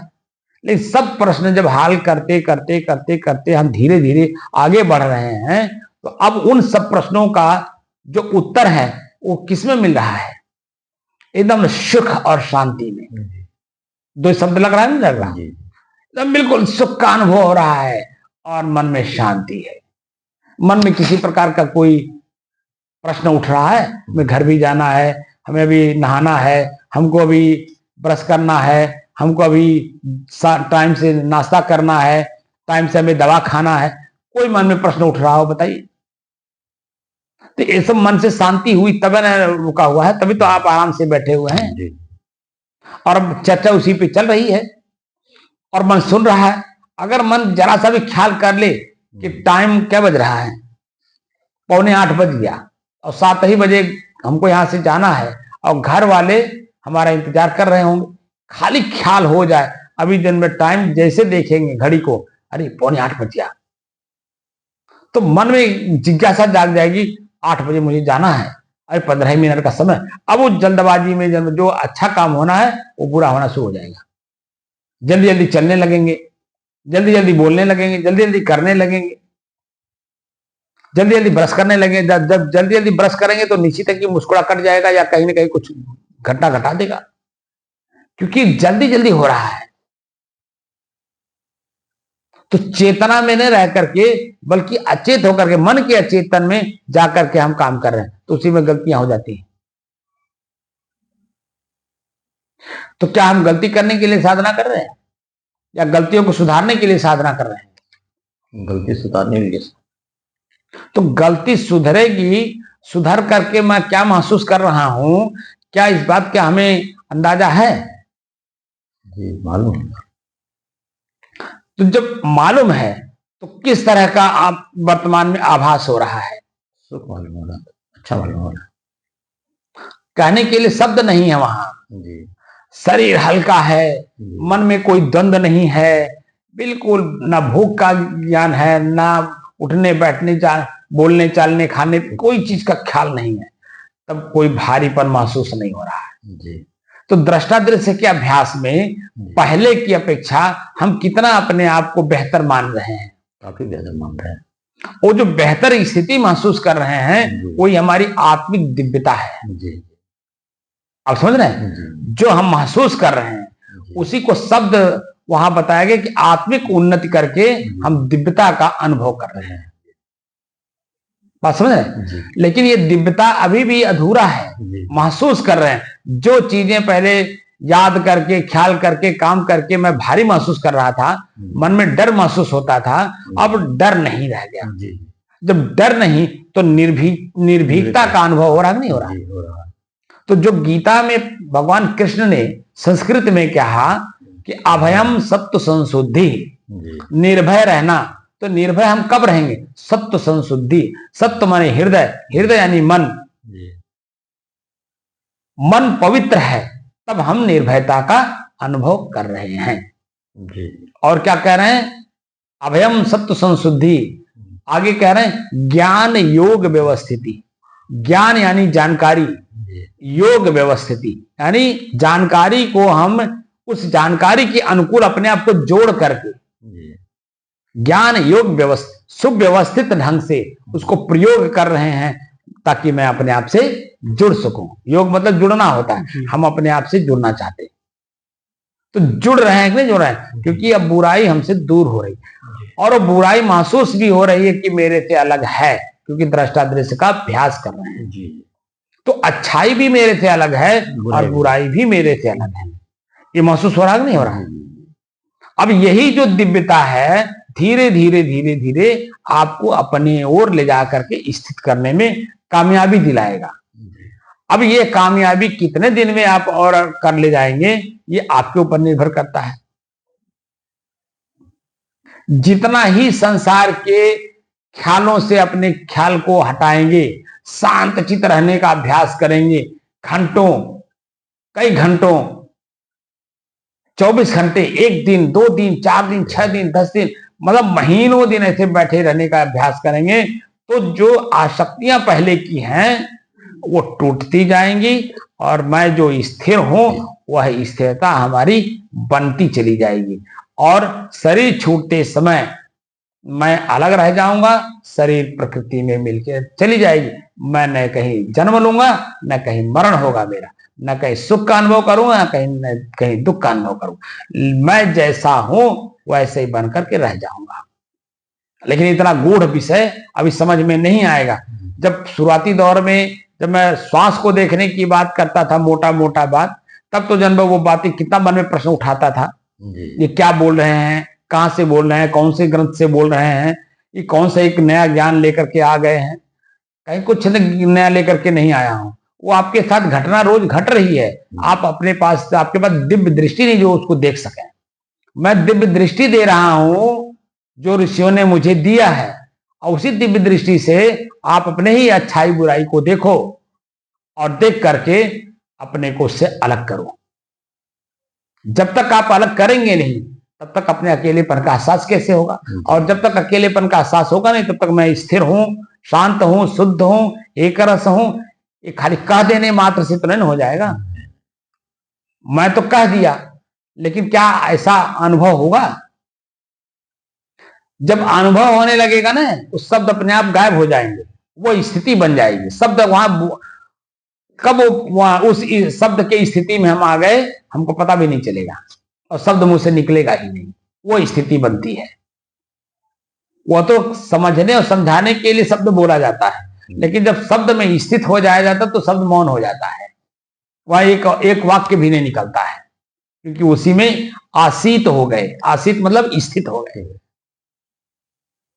तो वो शब्द कैसे निकले? जैसे मैं साधु बन गया, अब मैं साधु हूं चिल्लाऊं तो लोग क्या बोलेंगे, तो पागल है। लेकिन मैं साधु में स्थित हूं और लोग देख रहे हैं तो मेरे सामने अपने आप झुक रहे हैं, क्योंकि मुझे साधु मान लिए लोग कि साधु हैं, क्योंकि कपड़ा पहने हैं, ये चेहरा है, इनकी बोली भाषा है, ये इस संप्रदाय से बिलोंग करते हैं। समझ रहे हैं? इस आश्रम के महंत हैं। तो लोगों में एक विश्वास जागृत हो गया। अब वो नहीं कहते कि साधु हैं, साधु शब्द का प्रयोग नहीं करते हैं, अब साधु पद की गरिमा का प्रयोग करते हैं, सामने झुकते हैं, क्योंकि उन्होंने व्यवहार करके देखा। जो मेरे सामने झुक रहा है ना, वो मेरे साथ कहीं ना कहीं कोई ना कोई व्यवहार किया होगा, बातचीत किया होगा, मिला जुला होगा, हमारे बारे में जानकारी किया होगा, इनका व्यवहार कैसा है, बोली भाव कैसा है, सब कुछ को जान लेता है, तब वो मेरे सामने झुकता है। ऐसे नहीं झुकेगा। आप एक बच्चे को नहीं झुका सकते। जो छोटा बच्चा है नन्हा, वो नहीं आपके सामने झुकेगा, तो बड़े लोग कैसे झुकेंगे जो मैच्योर है? जब बच्चा जान लेता है कि ये मेरे अपने हैं, ये मेरा कोई नुकसान नहीं पहुंचाएंगे, तब वो आपके पास, आपकी गोद में आता है। वो उसका गोद में आना ही समझिए वो उसका झुकना है। बात समझ रहे हैं? क्योंकि नन्हा मुन्ना है तो पट से आपको, आप जैसे ऐसे करते हो, आओ, बस पट से हाथ वैसे बढ़ा देता है, आप उसको उठा लेते हो, क्योंकि चल फिर नहीं सकता, इसलिए गोद में आपके आ जाता है। उसके आप उस बच्चे का आपके गोद में आना ही वो झुकना है। ऐसे ही यहां मेच्योरिटी में जो व्यक्ति जान गया कि मेरा हित ही करेंगे, मेरा अहित नहीं करेंगे, ठीक है, तो मेरे सामने झुकता है। न कि अगर वो जान जाए कि दुष्ट हैं, भले कपड़ा पहने हैं, वो सामने नहीं झुकेगा। क्यों झुकेगा? क्योंकि उसको पता है कि मेरा नुकसान कर देंगे, इसलिए वो पहली बात आपके सामने वो आएगा ही नहीं। तो दूर से ही देख लेगा, अपना रास्ता अलग बदल लेगा कि कहां से सवेरे सवेरे इनका दर्शन हो गया। बात समझ रहे हैं? इसलिए जो हम आत्मिक विकास कर रहे हैं, इसमें हमें महसूस होना चाहिए कि मैं आत्मिक विकास किस लेवल का कर रहा हूं, हमें क्या महसूस हो रहा है। तो दिव्यता का मतलब होता है हल्कापन, मन हल्का, शरीर हल्का, बुद्धि, मतलब हर प्रकार से आप निर्द्वंद रहे महसूस करेंगे अपने आप को। तो अभयम सत्व संशुद्धि ही, संशुद्धि कहा गया, शुद्धि ही नहीं कहा गया, सम शुद्धि ही। विशेष रूप से जो शुद्ध होगा वह इस चीज को अब समझ पाएगा।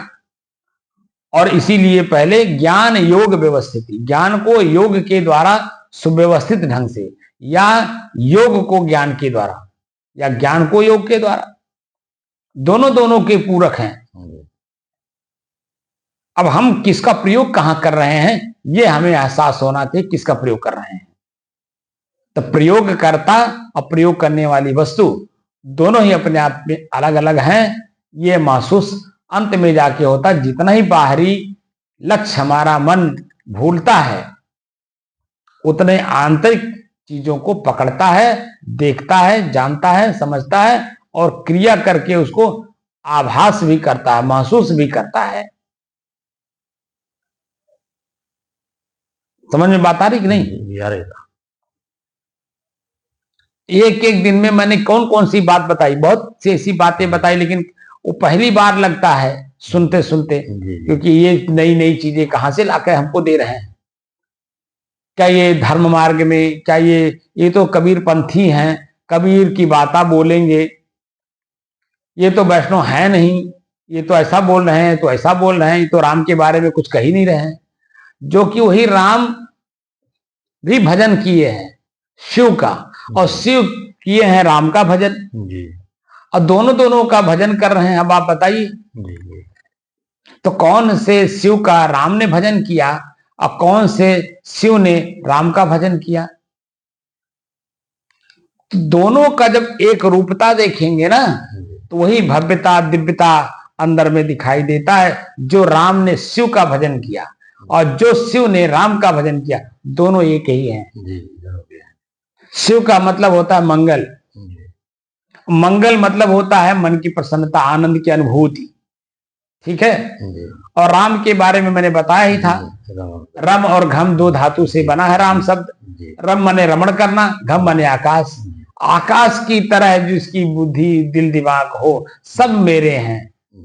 तो कौन किसके साथ छल कपट करेगा आप बताओ? कौन किसके साथ चोरी बेईमानी करेगा? बल्कि अपना ही जो कुछ रहेगा वो खिला के किनारे कर देगा। तो हम लोग जो काम कर रहे हैं वो खाली करने वाला काम कर रहे हैं, भरने वाला काम नहीं कर रहे हैं, खाली करने वाला। तो खाली किए बिना वो भव्यता दिव्यता कैसे महसूस होगा? आकाश भव्य है, दिव्य है, कैसे महसूस होगा? और उसी तरह मैं हूं, ये कैसे महसूस होगा? जब हम क्रिया करते हैं ना, अभ्यास, क्रिया मतलब अभ्यास, उस अभ्यास से, छोटी छोटी अभ्यास से, जैसे मैं बहुत गरीब हूं, एक टाइम से दूसरे टाइम खाने के लिए मेरे पास पैसे नहीं है, अन्न नहीं है, सोने के लिए जगह नहीं है, इसको कहते हैं गरीब, ठीक है ना। अब वो गरीब आदमी धीरू भाई अंबानी कैसे हो गया? इसका मतलब है उसने अपने ही शरीर और शरीर के अंगों का समयानुसार प्रयोग किया। अब प्रयोग करके उसने अपनी गरीबी को मिटाया, खत्म किया और अमीर बना। तो जब भौतिक संसाधनों को प्राप्त करने में आपको अपने आप को मिटाना पड़ता है, अहम को, अपने आप का मतलब अहम को, तो बाहर का धनवान बनते हो। और जब तक बाहर आंतरिक जो अहम है उसका परित्याग किए बिना जब धनवान नहीं बन सकते हो, तो ये जो आंतरिक धनवान बनना है ये तो सदैव के लिए आपके साथ रहेगा। ये ऐसा नहीं बिछुड़ जाएगा, क्योंकि आप वही हो, क्योंकि आप अपने आप का परिचय करने के लिए ही मेरे पास बैठे हो। तो इतनी बारीकी बातें कैसे समझ में आएगा कि मैं आखिर हूं कौन? जब दृष्टा दृश्य का अभ्यास कर रहे हैं तो एक ही दृश्य में कई दृश्य दिख रहे हैं। कौन है, कहां से आया है, क्या कर रहा है, क्या करने के लिए आया है, ये जो प्रश्न है ये कई दृष्टि हो गई ना। तो उन सभी दृष्टियों में मैं कौन सा दृष्टि हूं? क्या वो जो बाहर का दृष्टि है वह मैं हूं, या मैं भीतर की दृष्टि हूं? तो भीतर की दृष्टि हूं तो कौन सा हूं? क्या उसमें भी कुछ और मतभेद है? वहां कोई मतभेद नहीं है। बाहर की दृष्टि में मतभेद है, लेकिन आंतरिकता में कोई मतभेद नहीं है। वहां तो सब एक है। जैसे नींद में चले जाने के बाद प्रतिदिन चींटी से लेकर के मनुष्य तक सभी लोग नींद लेते हैं, लेकिन कह नहीं पाते, बता नहीं पाते कि मैं आज कैसे सोया, लेकिन अनुभूति सब करते हैं। नींद शब्द जहां प्रयोग होता है तहां सब समझ जाते हैं बाबू नींद लेने का मतलब है शरीर को, अस्वस्थ शरीर को स्वस्थ करना। डॉक्टर भी आपका जो ब्लड प्रेशर बढ़ा है, आपको ब्लड प्रेशर कम करने के लिए नींद की गोली देते हैं कि जितना ही सोएंगे उतना ही जन इनका ब्लड प्रेशर लो रहेगा, क्योंकि वो मन कोई क्रिया करेगा नहीं। जब मन कोई क्रिया नहीं करेगा तो ब्लड प्रेशर बढ़ेगा नहीं। तो उसको सुप्त करते हैं, यानी हमारी चेतना को सुप्त करते हैं, तब जाकर के नींद आती है, और नींद आकर के जो है अपने ब्लड प्रेशर से आप सामान्य अवस्था में आते हैं। तो जब बाहर हर कामों में हमें खुद करना पड़ता है, तो यहां तो हमें ऐसा काम करके काम का उसका फल लेना है जो मेरे से कभी अलग हो ही नहीं। तो भव्यता, दिव्यता, आत्मिक भव्यता क्या महसूस हुई कि मन अब जो घर की तरफ, परिवार की तरफ, खेत की तरफ, दुकान की तरफ जाता था, अब जो है ये कहता है कि यार बैठे रहो तो बहुत अच्छा है। अब उसकी ये लाभ समझ रहा है। कौन? मन। जो अभ्यास हम लोग कर रहे हैं, इस अभ्यास का लाभ है, अब मन समझ रहा है, इसीलिए कहता है यार बैठे रहो कुछ देर तक।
बात समझ में आ गई? क्या समझ में आ?